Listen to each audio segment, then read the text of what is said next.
اش بان لك في الزواج في المغرب؟ الزواج في المغرب اخويا حاليا بالعقليه ديال المغربيات ما ننصحكش. لان المغربيات تا هما انت تخيل رجال ومكلخين ضحيه نظام مغربي. بقى المغربيات هي ما عارفه التقلوه، باغا تاكل وتشرب وتعيش وتسكن في براكه. عرفتي حنا مستورين، القحبه ما عندها طموح، ما عندها التقلوه، باغا طابون امها تاكل غير لابريري والزبده وبراكه وحنا مستورين. الله ينعل القحبه امك انت واد الستره اللي كانت بحال هكا، ما عندها لا طموح ولا التقلوه. فهمتيني؟ وهذا هادشي اللي كاين.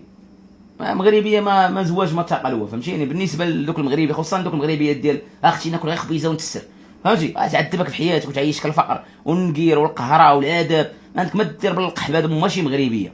غنقول لك اللي كاين مع احتراماتي للمغربيات الحرات، ولكن راه شوف، راه تنقول لك انا الرجال فيهم المشكل.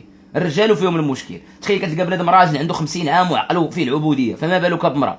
تخيل الراجل اللي خاصو يكون حر، مازال المراه اللي كانت في هذيك العبوديه نقولوا راه مراه ضعيفه. ولا تخيل الراجل ولد القحبه كتلقاه مازوخي في داك حب العبوديه، فما بالك بمراه؟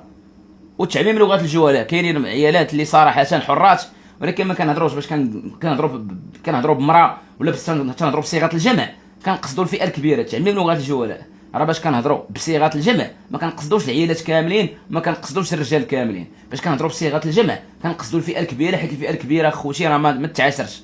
الفئه الكبيره ما تعاشرش حقيقه. الفئه الكبيره ما تعاشرش.